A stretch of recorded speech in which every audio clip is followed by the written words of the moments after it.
Ось сёння вы казалі пра вырашальныя часы, якія будуць, можа, сёння, можа, калі-небудзь, ну, рэжымы ж яны не вечныя, яны зменяцца. І вось глядзіце, як вы ацэньваеце зараз стан беларускіх дэмакратычных сіл, ці яны гатовы да гэтых змен? Таму што, ну, калі глядзець на вось галасаванне ў каардынацыйную раду, ну, вельмі не шмат людзей падтрымала, вельмі, ну, шмат такого скептычнага настрою у людзей існуе, таму што розныя вось ёсць такія зараз становішча, што эліта беларуская, да, апазіцыя, яна замыкаецца ў сябе і, ну, не вельмі шмат яна кантактуе з простым народам, і людзі не бачаць у іх вось нейкую сілу, вакол якой павінна аб'яднацца, і нават калі наступіць гэты вырашальныя часы, то ці зможа апазіцыя гэтым скарыстацца? Як вы на гэта глядзіце? Дзякуй.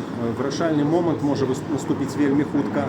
Ультыматум Зеленскага і рэакцыя на яго захаду, а таксама рэакцыя Расіі паказвае, што вакол Беларусі ўжо ідзе вось такі геапалітычны тэктанічны рух. Тэктанічныя пліты зрушылись, все пачынае мяняцца. Лукашенко сабраўся ў доўгую камандзіроўку, і мы бачым, што сапраўды ў рэальнасці нават у гэтыя выходныя можа пачацца працэс незваротных змен для Беларусі. Дай Бог, каб гэта адбылося без вайны.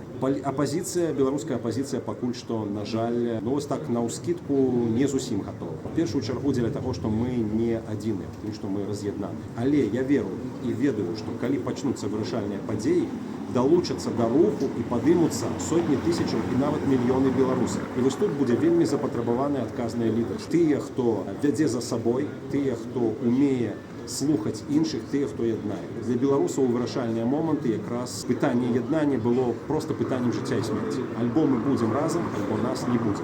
Таму і заклік да Святланы Ціхановскай, да Зенона Пазняка, і да Паўла Латушкі, і да Міколы Статкевіча, і да Наталі Радзінай, да ўсіх, хто робіць беларускую палітыку за мяжу, з'яднацца, дамовіцца і выступіць з шчыльнымі радамі. То бок і жук, і жаба павінны аб'яднацца. Ну, з кім аб'ядноўвацца? З агентурай, з тымі, хто вось у карупцыйных схемах замяшаны, ну, з кім аб'ядноўвацца? Беларускі народ на першых вольных выбарах зробіць выдатную працу. Ён аддзеліць тых, хто сапраўды за Беларусь, ад тых, хто, можа быць, не так шчыра сябе паводзіць, альбо тых, у каго ёсць двойное дно. Таму гэта зробяць беларусы. Але да таго нам усім трэба працаваць на адну мэту. Вольная, незалежная, дэмакратычная Беларусь.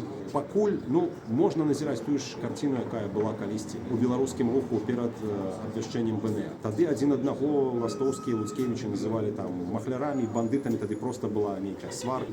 Але ў рэальнасці зрабілі справу, зрабілі незалежную Беларусь. Я думаю, што і зараз, не гледзячы на тое, што ёсць суперэчнасці, ёсць розныя погляды, ёсць нават там недзе прамыя абразы, урэшце рэшт перад абліччам вырашальных зменаў дзеля інтарэсаў Беларусі можна аб'яднацца і жуку, і жабе, абсалютна ўсім, хто кажа, што для яго Беларусь дарага. Калі гэтага не будзе, то будзе ўжо прыкмета, што, ну, значыць, не так важна Беларусь, як асабістая амбіцыя. Мне здаецца, што надыходзіць той час, калі проста трэба будзе адкласці ўсе спрэчкі на потым і змагацца разам. А не прывядзе гэта да таго, што вось гэтыя людзі, якія вось не вельмі сумленныя, яны разваляць усю справу потым? Я думаю, што народ не дасць. Беларускі народ, які падымаецца, проста не дасць. Я нагадваю, што быў 2020 год, і мы там убачылі мінімум асабістых сварак і максімум адзінства. Усё будзе гэтак жа сама і падчас вырашальных падзей. Ну, а чым скончыўся 2020 год? В реальности 2020 год был велизарной успышкой для белорусов. Может быть, это будет первая приступка, магчыма, другая приступка будет зараз. Тому я веру в то, что мы будем узыходзіць паслядоўна, год за годом,